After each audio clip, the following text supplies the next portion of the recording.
Efesus 5 ayat 20. Ucap syukur senantiasa dalam segala sesuatu. Maka musibah datang, kalau itu bukan masalah, kita bersyukur. Kenapa? Karena Tuhan tidak mungkin memberikan penderitaan dan masalah tanpa rencana. Dia pasti punya rencana baik di balik setiap penderitaan, kesulitan, problem yang kita alami.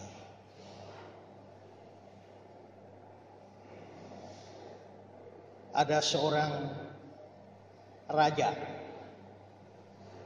suka berburu. Biasa berburu bersama dengan pembantunya. Satu hari mereka dua berburu, tidak dapat buruan, mereka dua istirahat di bawah pohon.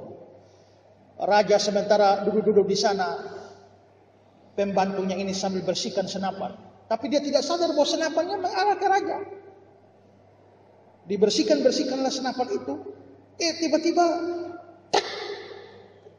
pelatupnya tertarik oleh tangannya. Lalu peluru meluncur ke raja, menghantam kaki raja persis di jempol raja. Jempol kaki raja putus. Marahlah raja ini. Dasar pembantu kurang ajar. Masa saya ditembak, jempol putus. Akhirnya raja putuskan, masuk penjara. Maka dimasukkanlah ke penjara.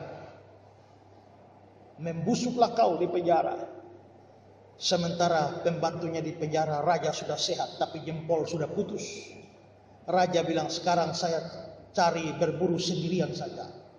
Setelah raja berburu, makin masuk ke hutan, masuk ke dalam.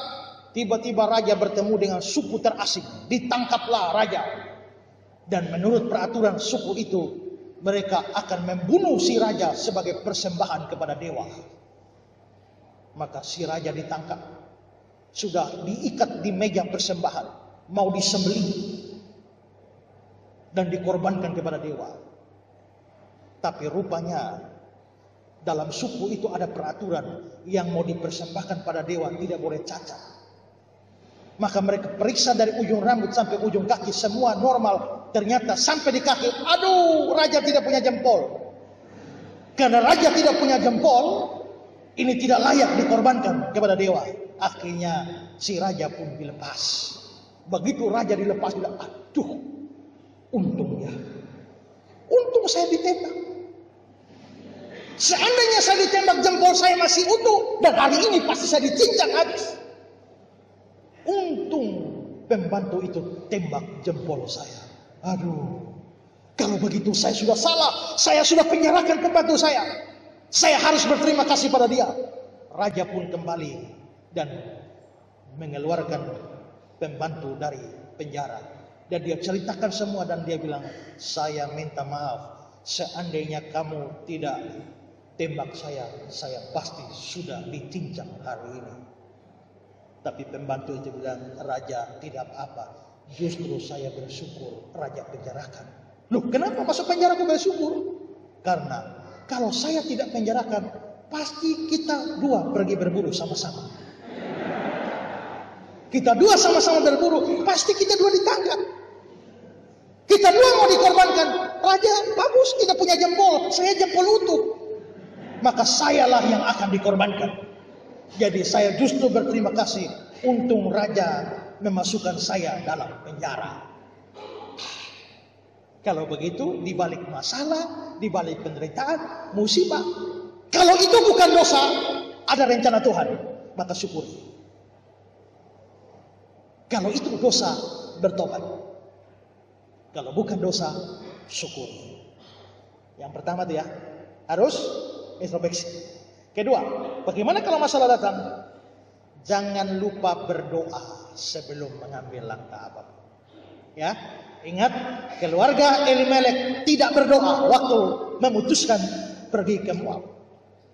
Jangan teladani Elimelek dalam hal itu. Dalam hal berdoa minta petunjuk Tuhan, kita mesti belajar dari tokoh Alkitab yang lain, yakni Daud.